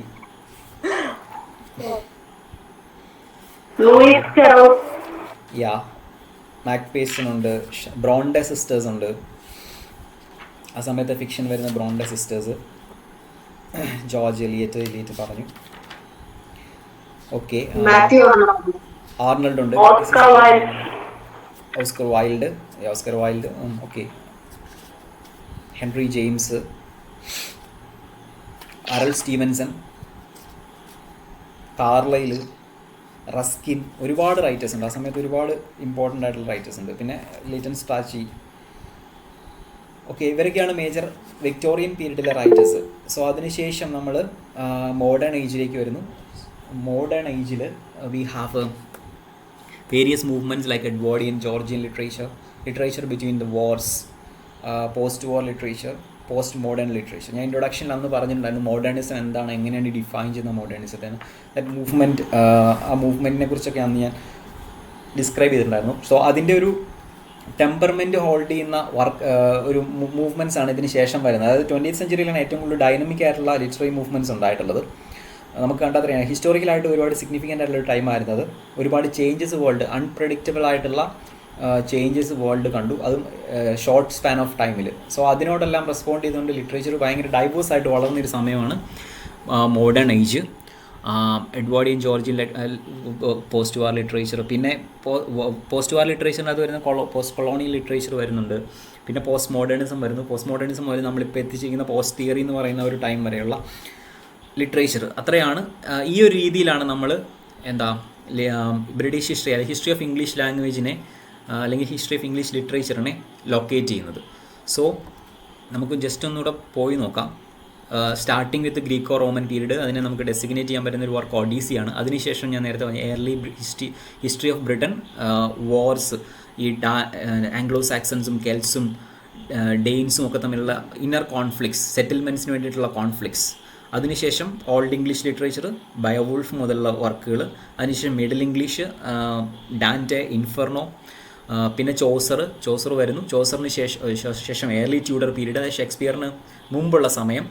Martin Luther King ഒരു ഇമ്പോർട്ടൻറ്റ് ഫിഗർ ആയിരുന്നു. അതിനുശേഷം ഷേക്സ്പിയർ വരുന്നു. അതിനുശേഷം എലിസബത്തൻ പീരീഡിന് ശേഷം ജക്കോബിയൻ പീരീഡ് വരുന്നു. ജക്കോബിയൻ പീരീഡ് ഒരു 30 years അത്ര ഉണ്ടായിരുന്നുള്ളൂ. ഷോർട്ട് സ്പാൻ ഓഫ് ടൈം ആയിരുന്നു. ബൈബിൾ, കിങ് ജെയിംസ് വേർഷൻ ബൈബിളാണ് ആ പീരീഡിനെ ലൊക്കേറ്റ് ചെയ്യാൻ പറ്റുന്ന ഒരു മാർക്ക് എന്ന് പറയുന്നത്. പിന്നെ സിവിൽ വാർ വരുന്നു, പ്യൂരിറ്റാനിസം വരുന്നു, 10 years. ആഫ്റ്റർ ദാറ്റ് റെസ്റ്റോറേഷൻ വരുന്നു. ഇംഗ്ലണ്ട് വീണ്ടും ഒരു കിങ്ഡമായിട്ട് മാറുന്നു, കിങ്ഷിപ്പിൻ്റെ കീഴിൽ വരുന്നു. പിന്നെ Augustan period is also called neoclassical period. Augustus സീസറിൻ്റെ സമയമാണ് റോമൻ കൾച്ചറിൽ ഏറ്റവും പ്രോമിനൻ്റ് ആയിട്ടുള്ള ടൈം. അതുകൊണ്ടാണ് ആ പേര് തന്നെ അഗസ്റ്റൻ പീരീഡ് എന്ന് ഇവിടെ വന്നേക്കുന്നത്. നിയോ ക്ലാസിക്സിൻ്റെ സമയമാണ്. പിന്നെ റൊമാൻറ്റിക് ഏജ് വരുന്നു. റൊമാൻറ്റിക് ഏജിൽ തന്നെ 3 ക്ലാസിഫിക്കേഷൻസ് ഉണ്ട്. ഏർലി റൊമാൻറ്റിസിസം, അതിനുശേഷം ലേറ്റ് റൊമാൻറ്റിക്സ്, അതിനുശേഷം വിക്ടോറിയൻ പീരീഡ് വരുന്നു. വിക്ടോറിയൻ പീരീഡിൽ മെയിനായിട്ട് നമ്മൾ കാണുന്നത് പോയട്രി മാത്രമല്ല, പോയട്രിയിൽ നിന്നും ഫിക്ഷനിലേക്കുള്ള ഒരു വളർച്ചയാണ് വിക്ടോറിയൻ പീരീഡിൽ നമ്മൾ കാണുന്നത്. വേരിയസ് കൈൻഡ്സ് ഓഫ് എസ്സേസ് ഒരുപാട് വരുന്നു, ലിറ്റിൽ മാഗസിൻസ് ഒരുപാട് വരുന്നു. സോ ഫിക്ഷൻ ഒരു ഭയങ്കര എന്താ പറയുക കമൻറ്റബിൾ ആയിട്ടുള്ളൊരു പൊസിഷൻ ലിറ്ററി സർക്കിളിൽ കിട്ടുന്ന ഒരു ടൈമാണ് വിക്ടോറിയൻ പീരീഡ്. അതുപോലെ തന്നെ കൊളോണിയലിസത്തിൻ്റെ ഇൻഫ്ലുവൻസ് ലിറ്ററേച്ചറിലേക്ക് പ്രോപ്പറായിട്ട് കടന്നു വരുന്ന ഈ ഒരു ടൈമിലാണ്. Then we come to modern age. Modern age starts with the modernism. Then from modernism goes through world wars, and it has created a lot of movements like Dadaism, Expressionism, Impressionism. അതുപോലെ ഒരുപാട് movements ഒക്കെ create ചെയ്തിട്ടുണ്ട്. ആ ഒരു സമയത്ത് തന്നെ Edwardian, Georgian poetries വരുന്നു. അത് ആ ഒരു വാറിൻ്റെ സിറ്റുവേഷനുമായിട്ട് റെസ്പോണ്ട് ചെയ്ത് വരുന്ന മൂവ്മെൻറ്റ്സ് ആണ്. പിന്നെ ലിറ്ററേച്ചർ ബിറ്റ്വീൻ വാർസ്, ഞാൻ പറഞ്ഞതുപോലെ ആ സമയത്ത് നമ്മൾ ഇവിടെ വിട്ടുപോയ കുറേ ബ്രിട്ടീഷ് ലിറ്ററേച്ചർ ആയതുകൊണ്ട് നമ്മൾ വിട്ടുപോയ കുറേ ലിറ്ററേച്ചർ, അത് പോസ്റ്റ് കൊളോണിയൽ ലിറ്ററേച്ചർ പോലെ തന്നെ തേർഡ് വേൾഡ് ലിറ്ററേച്ചർ വരുന്ന അമേരിക്കൻ ലിറ്ററേച്ചറൊക്കെ ഈ സമയത്ത് കണ്ടംപററീസ് ആയിട്ട് വളർന്നു വന്നതാണ്, നോക്കേണ്ടതാണ്. നമ്മൾ ബ്രിട്ടീഷ് ലിറ്ററേച്ചറിൻ്റെ ഹിസ്റ്ററി മാത്രം പറയുന്നതുകൊണ്ടാണ് അതിലൂടെ പോവാതെ. പിന്നെ പോസ്റ്റ് വാർ ലിറ്ററേച്ചർ, കൊളോണിയലിസം മുതലുള്ള ലിറ്ററേച്ചറുകൾ, മാജിക് റിയലിസം ഒക്കെ വരുന്ന സമയത്താണ് post modern literature. So this is how we locate I chronologically arrange the history of English literature. Major ആയിട്ടുള്ള സൈൻ പോസ്റ്റ് ഇപ്പം ഞാൻ ഡിസ്കസ് ചെയ്തതാണ്. ഇനി നമുക്ക് if you are looking at the trajectory of the English literature, if you keeping away that first part like the Greco Roman influence അല്ലെങ്കിൽ Greco Roman segment നമ്മൾ സൈഡിൽ മാറ്റി വയ്ക്കുകയാണെങ്കിൽ നമുക്ക് ഈസി ആയിട്ട് ലൊക്കേറ്റ് ചെയ്യാം. എന്താ പറയണേ, ഇംഗ്ലീഷ് ഹിസ്റ്ററിയെ ക്രൊണോളജിക്കലി അറേഞ്ച് ചെയ്യുന്നത് ഇങ്ങനെയാണ്. History of language chronologically arrange ചെയ്യുന്നത് ഇങ്ങനെയാണ്. So you can see now Beowulf, old English period, middle English period, Renaissance, neoclassical, Jacobean പീരീഡാണ് ഈ നിയോ ക്ലാസിക്കൽ. ഓക്കെ, റിനൈസൻസ് വരുന്നത് ഏത് സമയത്താണ്? റിനൈസൻസ് വരുന്ന ടൈം എന്ന് പറയുന്നത് എലിസബത്തൻ പീരീഡ്, ട്യൂഡർ പീരീഡ്, ഇതൊക്കെയാണ് ശരിക്കും എന്താ പറയണേ റിനൈസൻസിൻ്റെ ടൈം എന്ന് പറയുന്നത്. പിന്നെ romantic period, Victorian, Edwardian, Georgian, modern and post modern. So ഇതൊരു ക്യാച്ചി ആയിട്ടുള്ള ഒരു ഇമേജ് ആയതുകൊണ്ട് ഞാനിവിടെ ഇട്ടതാണ്. നിങ്ങൾക്ക് ഈ ടെക്സ്റ്റുകളൊക്കെ നോക്കുകയാണെങ്കിൽ വളരെ ഈസി ആയിട്ട് ക്യാപ്ചർ ചെയ്യാൻ പറ്റും. ഇപ്പം നമ്മൾ ഡീറ്റെയിൽ ആയിട്ട് പഠിച്ച് ഈ ക്ലാസിഫിക്കേഷനെ കുറച്ചുകൂടി ഒന്ന് റെഡ്യൂസ് ചെയ്ത് കണ്ടൻസ്ഡ് ആക്കിയിട്ട് പ്രസൻറ്റ് ചെയ്തേക്കുന്ന പീരിയോഡിക്കൽ ഡിവിഷനാണ് ഇതിൻ്റെ അകത്ത് ഞാൻ കൊടുത്തേക്കുന്നത്. സോ അതിൻ്റെ അകത്ത് ഒരു ഫിക്ഷനൊക്കെ കൊടുത്തിട്ടുണ്ട്. മോഡേണിനെ കാണിക്കാൻ വെർജീനിയ വൂൾഫിൻ്റെ മിസ് ഡോൾവേയും, ക്യാച്ച് 22 ജോസഫ് ഹെല്ലറിൻ്റെ ക്യാച്ച് 22 പോസ്റ്റ് മോഡേണിസം സൂചിപ്പിക്കാൻ കൊടുത്തേക്കുന്നു. ജോർജിയൻ പോയട്രി, ഒലിവർ ട്വിസ്റ്റ് വിക്ടോറിയന് വേണ്ടിയിട്ട്, Frankenstein romantic, neoclassical and Renaissance Shakespeare, neoclassical Bronte അല്ല ജെയിൻ ഓസ്റ്റിനാണെന്ന് തോന്നുന്നു കൊടുത്തേക്കുന്നത്.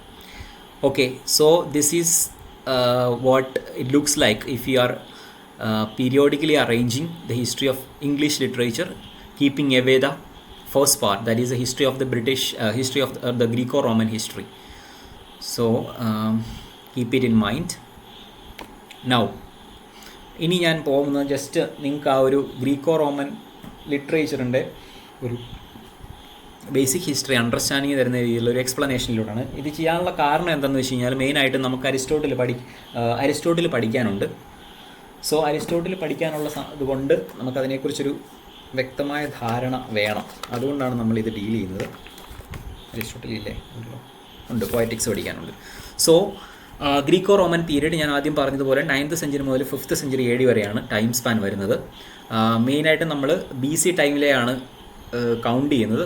അതിനുശേഷം വരുന്നതിനെ ഇംഗ്ലീഷ് ലിറ്ററേച്ചറിൻ്റെ ഡോമിനൻസിൽ മറ്റത് മറഞ്ഞുപോയി. ശരിക്കും വേൾഡ് ലിറ്ററേച്ചർ എന്ന രീതിയിൽ പ്രോമിനൻ്റ് ആയിട്ട് നിൽക്കുന്നത് BC ടൈമാണ്. 9th മുതൽ 1st സെഞ്ചുറി BC വരെയുള്ളൊരു ടൈമാണ്, റോമൻ ലിറ്ററേച്ചറിൻ്റെ ഒരു ടൈം വരെയാണ്.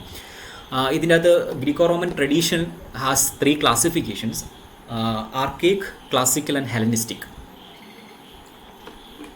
അതിൽ ആർക്കേക്ക് പീരീഡ് എന്ന് പറയുന്നത് predates to Homer's major works Iliad and Odyssey. Other important റൈറ്ററാണ് സാപ്പോ. പക്ഷേ നമുക്ക് പഠിക്കേണ്ട ആവശ്യമില്ല. ഹോമറിന് എല്ലാവർക്കും അറിയാവുന്നതാണ്, ഞാൻ ജസ്റ്റ് ഒന്ന് പ്ലേസ് ചെയ്തെന്നുള്ളൂ historically. that he belongs to the first period called archaic period. Second one is a classic period. So the rise of Athens, classic period എന്ന് പറയാൻ, classic time എന്ന് പറയാൻ കാരണം this is the classic time of Greek culture and Greek literature. അതുകൊണ്ടാണ് classic period എന്ന് പറയുന്നത്. Greek in the sense, Greek always stands for the place Athens. So this was the rise of Athens among other petty kingdoms. അല്ലെങ്കിൽ എന്താ ഒരു പേര് പറയില്ല അതിന്, ആ ഒരു എന്താ പൊളിറ്റിക്കൽ സ്ട്രാറ്റിഫിക്കേഷൻസ് ഉണ്ടായിരുന്നു. ആ ഒരു ഹയറാർക്കിയിൽ ഏതൻസ് ഏറ്റവും പ്രോമിനൻ്റ് ആയിട്ട്, അതായത് ഒരു സെൻറ്റർ ഓഫ് പൊസിഷനിലോട്ട് വരുന്നൊരു ടൈമാണ് ശരിക്കും classical period of Greek Roman ലിറ്ററേച്ചറിൻ്റെ, അല്ലെങ്കിൽ ഗ്രീക്ക് ലിറ്ററേച്ചറിൻ്റെ ക്ലാസിക്കൽ പീരീഡ് എന്ന് പറയുന്നത്.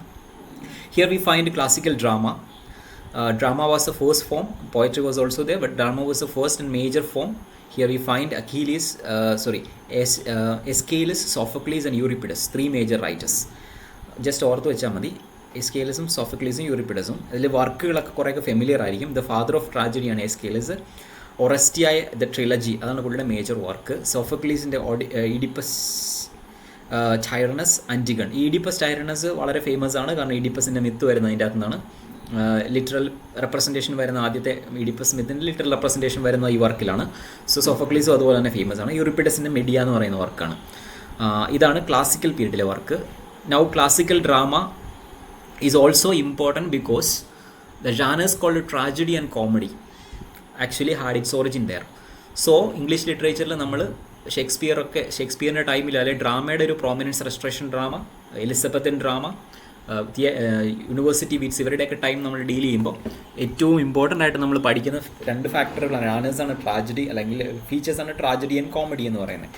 ഈ 2 ജാനേഴ്സിൻ്റെ ഒറിജിൻ വരുന്നത് ഈ ഒരു ക്ലാസിക്കൽ ഗ്രീക്ക് പീരീഡിലാണ്. അതുപോലെ തന്നെ ദ കൺസ്ട്രക്ഷൻ ഓഫ് തിയേറ്റർ, പിന്നീട് നമ്മൾ ഷേക്സ്പിയർ തിയേറ്ററിനെ കംഫി തിയേറ്ററൊക്കെ കാണുന്നുണ്ട്. സോ ഇതിൻ്റെ ഒരു ജീനിയോളജിക്കൽ എൻക്വയറി ചെന്ന് നിൽക്കുന്നത് എപ്പോഴും ഈ ക്ലാസിക്കൽ പീരീഡിലാണ്. So rise of philosophy, that is another important factor, അല്ലെങ്കിൽ important feature of this Greek classical times. Rise of philosophy, major philosophers Socrates, Plato and Aristotle. സോക്രട്ടീസിനെ കുറിച്ച് വളരെ കുറച്ച് നമുക്ക് അറിയത്തുള്ളൂ. We come to know about Socrates through Plato, his disciple. So പ്ലേറ്റോയെ നമ്മളറിയാം, പിന്നെ അരിസ്റ്റോട്ടലിനെ അറിയാം. അരിസ്റ്റോട്ടിൽ ആൻഡ് പ്ലേറ്റോ ഇവരുടെ വർക്കുകൾ ആണ് foundation for English literary theory, otherwise called as criticism. Early literary തിയറിയെ നമ്മൾ ക്രിറ്റിസിസം തന്നെ വിളിക്കുന്നത്.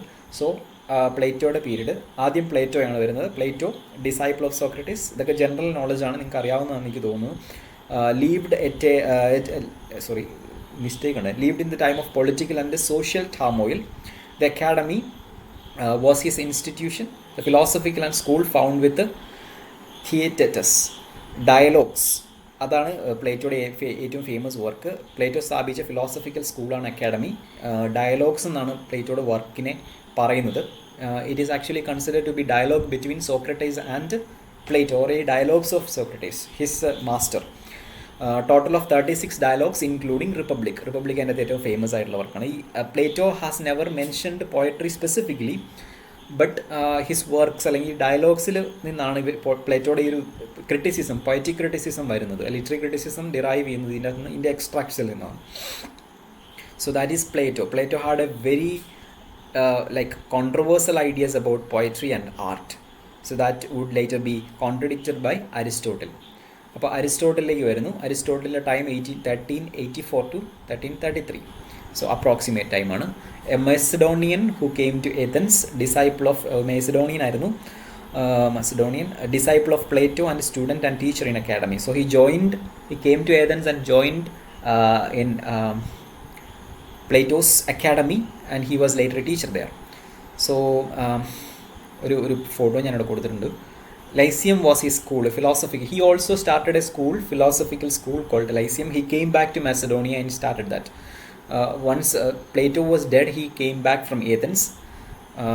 Our political situations ഒട്ടും ഫേവറബിൾ ആയിരുന്നില്ല, അതുകൊണ്ട് he had to run away from there because Macedonians ആ സമയത്ത് ഏതൻസിലൊട്ടും റിസീവ്ഡ് ആയിരുന്നില്ല. Okay, what is more important about Aristotle is that we have lost almost all works he has written. However, ചില works survive, അല്ലെങ്കിൽ അതിൻ്റെ extracts ഒക്കെ survive ചെയ്തിട്ടുണ്ട് ഈ അറേബ്യൻ സ്കോളേഴ്സ് അല്ലെങ്കിൽ അറേബ്യൻ ഫിലോസഫേഴ്സിലൂടെ അല്ലെങ്കിൽ ഹിസ്റ്റോറിയൻസിലൂടെ വർക്ക്സ് കുറേയൊക്കെ റിവൈവ് ചെയ്തെടുക്കാൻ പറ്റിയിട്ടുണ്ട് 5th century. So Poetics, Rhetorics, Nicomachean Ethics, ഇത് മൂന്നുമാണ് പുള്ളിയുടെ മേജറായിട്ടുള്ള works.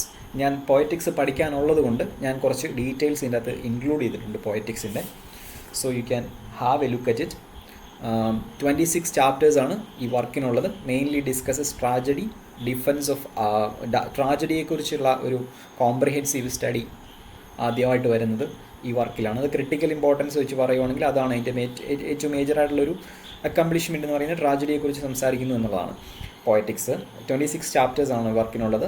Defence of art includes rejection of Plato's dualism and rationalism. ഞാൻ നേരത്തെ പറഞ്ഞതുപോലെ ഒരുപാട് കോൺട്രവേഴ്സൽ ആയിട്ടുള്ള സെൻസിറ്റീവായിട്ടുള്ള arguments Plato had made against poetry and art. So it was Aristotle's duty and also it was his habit of criticizing Plato and correcting Plato, and he was actually the first defender of art and poetry if you consider the literature of history of literature. So Plato's dualism, അതായത് mind and body differentiation, അതിനെ എതിർത്തത് അരിസ്റ്റോട്ടിലാണ്. അതുപോലെ തന്നെ റാഷണലിസത്തെയും, പ്ലേറ്റോയുടെ റാഷണലിസത്തെയും എതിർത്തത് അരിസ്റ്റോട്ടിലാണ്. Rejection of mimesis as mirroring of nature. So Plato had spoken about mimesis as mirroring, duplicating of nature, but അതിനെ റിജക്റ്റ് ചെയ്തത് അരിസ്റ്റോട്ടിലാണ് പോയറ്റിക്സിൽ. Defining mimesis as representing, depicting, rendering, depicting, representing, idealizing and constructing. These are the terms he has used there. അതായത് മിമൈസിസിൽ പറയുന്നത് പോലെ art എന്ന് പറയുന്നത് ഒരിക്കലും ഒരു മിയർ ഇമിറ്റേഷൻ അല്ല, മറിച്ച് ഇറ്റ്സ് കൈൻഡ് ഓഫ് ഇംപ്രൂവ്മെൻറ്റ്, ബെറ്റർമെൻറ്റിന് വേണ്ടിയിട്ടുള്ള ഒരു ട്രയലാണ് ശരിക്കും ആർട്ട് എന്ന് പറയുന്ന രീതിയിലാണ് അരിസ്റ്റോട്ടിൽ അതിനെ പ്രസൻറ്റ് ചെയ്യുന്നത്. അതുകൊണ്ടാണ് റെൻഡറിങ്, ഡെപ്പിക്റ്റിംഗ് ആണ്. It can be a representing, it can be idealising and at the same time it can be constructive ആണ്. Art is not useless but natural and needs to be part of education. So Plato already അവിടെ ഒരു argument ഉണ്ടാക്കിയിട്ടുണ്ടായിരുന്നു, art എന്ന് പറഞ്ഞാൽ useless ആണെന്നുള്ളത്. അതിനെ എതിർത്ത് പറയുന്നതാണ് ഇവിടെ art is natural and part of education. It should be part of education. Art is not deceptive. അതും പ്ലേറ്റോയുടെ ഒരു ആർഗ്യുമെൻ്റ് ആണ്, ആർട്ട് ഈസ് ഡിസെപ്റ്റീവ് എന്ന് പറയുന്നത്. അതിനെതിരെ പറയുന്നു it teaches the truth and introduce the concept of organic unity. അത് ഭയങ്കര ഇമ്പോർട്ടൻ്റ് ആണ്. അതായത് ഓർഗാനിക് ഹോൾ എന്ന് പറയുന്നത് ഒരു part, if a play has to become perfect, every part should be organically united. അങ്ങനെ അതുകൊണ്ടാണ് യൂണിറ്റിയെ, പിന്നെ പ്ലേയിലെ ട്രാജഡിയിലെ യൂണിറ്റിയെക്കുറിച്ചൊക്കെ സംസാരിക്കുമ്പോൾ ഈ ഒരു കോൺസെപ്റ്റാണ് കടന്നു വരുന്നത്. Art has therapeutic effects. അത് പോയറ്റിക്സിൻ്റെ വലിയൊരു കോൺട്രിബ്യൂഷനാണ്. പിന്നീട് ഒരുപാട് വർക്കുകളിൽ ഇൻഫ്ലുവൻസ് ചെയ്ത്, ഷേക്സ്പിയറിനെയൊക്കെ ഇൻഫ്ലുവൻസ് ചെയ്ത സംഭവമാണ് കഥാർസിസ് വരുന്നതും. കഥാർസിസ് എന്ന് പറയുന്ന കോൺസെപ്റ്റ് ഇൻട്രൊഡ്യൂസ് ചെയ്യുന്ന പോയറ്റിക്സ് ആണ്. ഹിസ് മേജർ പ്രൊപ്പോസിഷൻസ്, പോയറ്റിക്സിലെ മേജർ പ്രൊപ്പോസിഷൻസ് ഒന്ന്, poetry is mimesis. Poetry is not twice removed from reality, it is closer to reality. Comparison between history and poetry, difference between history and poetry. അത് Aristotle പോയറ്റിക്സിൽ ചെയ്യുന്നുണ്ട്. എന്താണ് history, എന്താണ് poetry, history തമ്മിലുള്ള difference എന്താണ്. Concept of tragedy വരുന്നു, ഹബാഷ്യ വരുന്നുണ്ട്, elements, classical unity, tragic hero, tragedy and EPIC. ഈ കാര്യങ്ങളിലെല്ലാം അരിസ്റ്റോട്ടിൽ പോയറ്റിക്സിൽ കമൻറ്റ് ചെയ്യുന്നുണ്ട്. So this is A brief understanding about Aristotle and his poetics. കുറേ കാര്യങ്ങളൊക്കെ ഞാൻ ഇൻക്ലൂഡ് ചെയ്തിട്ടുണ്ട്, പക്ഷേ ഡീറ്റെയിൽ ആയിട്ടുള്ള ടെക്സ്റ്റിൽ നമ്മൾ അതിനെക്കുറിച്ച് വ്യക്തമായിട്ട് പഠിക്കുന്നുണ്ട്. ഇത് ഞാൻ ജസ്റ്റ് ഇൻട്രൊഡ്യൂസ് ചെയ്യാൻ വേണ്ടി മാത്രം ചെയ്തതാണ്. Usually you have 1 hour class, right? Yes, sir. Okay. Fine.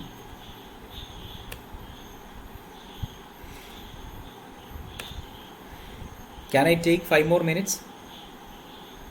Yes, sir. Fine. Okay, I'll stop with Hellenic period because introduction to Hellenic period ഞാൻ നിർത്താം. Death of Alexander the great. Hellenistic period എന്ന് പറയുന്നത് ഈ Greek പീരീഡിൻ്റെ മൂന്നാമത്തെ സെക്ഷനാണ്, മൂന്നാമത്തെ സെഗ്മെൻറ്റാണ്. ക്ലാസിക്കലിസ് കഴിഞ്ഞിട്ട് ശേഷം വരുന്നതാണ് ഹെലനിസ്റ്റിക് പീരീഡ്. ഹെലനിസ്റ്റിക് പീരീഡിൽ ഗ്രീക്ക് ഡോമിനൻസ് കുറഞ്ഞ് റോമൻ ഡോമിനൻസ്, അതായത് റോമൻ എംപയറിൻ്റെ വളർച്ചയും റോമൻ ലിറ്ററേച്ചറിൻ്റെ അല്ലെങ്കിൽ ആർട്ട് ഫോമുകളുടെ ഒരു ഫ്ലറിഷിങ്ങുമാണ് ഹെലനിസ്റ്റിക് പീരീഡിൽ വരുന്നത്. It can B located temporarily with the death of Alexander the Great in 323 BC. So Alexander was a Persian emperor, and he was also an advocate of the Greek literature, art, culture, everything that belongs to Greek tradition. So by the death of Alexander the Great, the Greek dominance was over, came to an end, and there started the rise of Roman Empire and classicism. So classicism നിങ്ങൾക്ക് പഠിക്കാനുണ്ട് സിലബസിൽ. Classicism is associated with the Roman Empire and the Roman literature and art. Okay, history just ഞാൻ mention ചെയ്തിട്ടുണ്ട്, ഒന്ന് ഓടിച്ചു വിട്ട് പറയാം. The first ട്രയംഫറേറ്റ് എന്ന് പറഞ്ഞാൽ റോം ഭരിച്ചിരുന്ന 3 പേര് ചേർന്നിട്ടാണ്, അതിനാണ് ട്രയംഫറേറ്റ് എന്ന് പറയുന്നത്. 2 ട്രയംഫറേറ്റ്സ് ഉണ്ട്. ഒന്നാമത്തെ ട്രയംഫറേറ്റ്സ് സീസർ, പോംപെയും, ക്രാസസും. അത് നമ്മൾ ഹിസ്റ്റോറിക്കലി പഠിച്ചിട്ടുള്ളതാണ്. സീസർ, പോംപെ, ക്രാസസ്, അതാണ് ഫസ്റ്റ് റോമൻ എംപയർ കോൺസ്റ്റിറ്റ്യൂട്ട് ചെയ്യുന്നത്. അതിനുശേഷം ഐഡിയ ഓഫ് മാർച്ച് 44 BC, എന്താണെന്ന് പറയാൻ പറ്റുമോ ആർക്കെങ്കിലും? ഐഡിയ ഓഫ് മാർച്ച്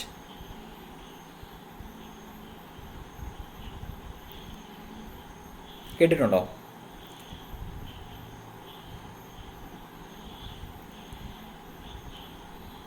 ഇല്ല. ഓക്കെ, ഐഡിയ ഓഫ് മാർച്ച് നിങ്ങൾക്ക് അറിയാവുന്ന ഒരു സംഭവം തന്നെയാണ്. കാരണം സീസറിനെ കൊല്ലുന്നതാണ് ഐഡിയ ഓഫ് മാർച്ച്. ആ ഒരു പ്രോജക്റ്റിന് പറയുന്ന പേരാണ് ഐഡിയ ഓഫ് മാർച്ച്. സീസറിനെ വധിക്കുന്നു ബ്രൂട്ടസ്, ആ ഒരു ഇവൻറ്റിന് പറയുന്നതാണ് ഐഡിയ ഓഫ് മാർച്ച്. അതിനുശേഷം ഇതുണ്ടാവുന്നു, പൊളിറ്റിക്കൽ ടെർമോയിൽസ് ഉണ്ടാവുന്നു. സെക്കൻഡ് ട്രയംഫറേറ്റ്സ് വരുന്നു, ആൻ്റണി, ഒക്ടാവിയൻ ആൻഡ് ലെപ്പിഡസ്. ഈ ഒരു ട്രയംഫറേറ്റ്സിൽ ആണ് നമ്മൾ ആൻ്റണി ആൻഡ് ക്ലിയോപാട്ര ഡ്രാമയുടെ ഒക്കെ സെറ്റ് ചെയ്തിരിക്കുന്നത്. അത് കൾമിനേറ്റ് ചെയ്യുന്നത് ശരിക്കും ഒക്ടോവിയൻ സീസറിൻ്റെ അസംഷൻ ഓഫ് ദ കിങ്ഡം ആണ്. So assumption of Octavian Caesar as the emperor Augustus Caesar in the battle of Actium in 31 BC. സോ അത് അങ്ങനെ വീണ്ടും ട്രയംഫറേറ്റ് മാറി റോം ഒരു എംപയറായിട്ട് മാറുകയും അഗസ്റ്റസ് സീസർ അല്ലെങ്കിൽ ഒക്ടേവിയൻ അഗസ്റ്റസ് സീസർ എന്ന പേര് അസ്യൂം ചെയ്തുകൊണ്ട് എംപറായിട്ട് എംപറായിട്ട് മാറി. So that battle is called battle of Actium. ഇത് ഒരു ഭയങ്കര ഫേമസ് ആയിട്ടുള്ള ബാറ്റിലാണ്, battle of Actium. See, the name Augustus Caesar is very important here because Octavian assumed the name Augustus Caesar, and this same Augustus is being used as Augustan age later in the neoclassical period. So Augustus സീസറിൻ്റെ ടൈമിനെയാണ്, അതുകൊണ്ട് അതായത് റോമിൻ്റെ ഒരു classical period ആയിരുന്നു Augustus സീസറിൻ്റെ time. അതുകൊണ്ടാണ് Augustus എന്ന് പറയുന്ന വേർഡ് ആക്ച്വലി സ്റ്റാൻഡ്സ് അല്ലെങ്കിൽ represents high culture in both Roman tradition of literature and also later in English literature. So Augustus എന്ന് പറയുന്ന name has become a kind of nomenclature for standard, decorum and a lot of features like of classicism. Roman classicism വരുന്നു. രണ്ട് ages ഉണ്ട് Roman ക്ലാസിസിന് മെയിനായിട്ടും, age of Cicero and age of Augustus, influenced by Greek culture, art and literature. So Roman ക്ലാസിസിസവും ഗ്രീക്ക് കൾച്ചറിൻ്റെയും ആർട്ടിൻ്റെയും ലിറ്ററേച്ചറിൻ്റെയും ഒരു റിസംഷൻ തന്നെയായിരുന്നു, അതിൻ്റെ ഒരു കണ്ടിന്യൂവേഷൻ ആയിരുന്നു. ഫീച്ചേഴ്സ് ഓഫ് ക്ലാസിസിസമാണ് ഞാൻ ഇവിടെ പറഞ്ഞേക്കുന്നത്, ജസ്റ്റ് ഒന്ന് നോക്കി വെച്ചാൽ മതി. Stoic philosophy, Epicureanism and scepticism, 3 major features ഉണ്ട്. സ്റ്റോയിക് ഫിലോസഫി എന്ന് പറയുന്നത് the ideas like duty, discipline and political involvement, ideas that are attributed to every citizen. Duty, every citizen should be duty bound, should be disciplined and also politically involved. So ഈ ഒരു same features നമ്മൾ പിന്നെ നിയോ classicism പഠിക്കുമ്പോൾ നമുക്ക് മനസ്സിലാവുന്നുണ്ട്.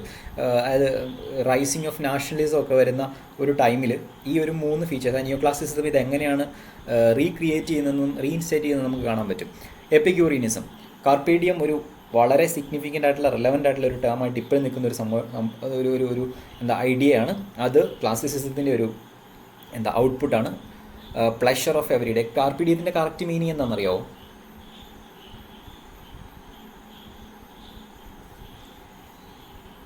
Nobody knows? Seize the day. Yeah, seize the day എന്നാണ്. Okay, scepticism last ഫീച്ചറാണ്. Loss of belief in higher values. Influence of classicism in European എൻലൈറ്റൻമെൻറ്റിൻ്റെ ഒരു ഇമ്പോർട്ടൻ്റ് ആയിട്ടുള്ളൊരു എന്താ ഇൻസ്പിറേഷൻ ആയിരുന്നു ഈ ക്ലാസിസിസം എന്ന് പറയുന്നത്. എൻലൈറ്റൻമെൻറ്റ്, പിന്നെ ലേറ്റ് വരുന്ന നിയോ ക്ലാസിസിസം.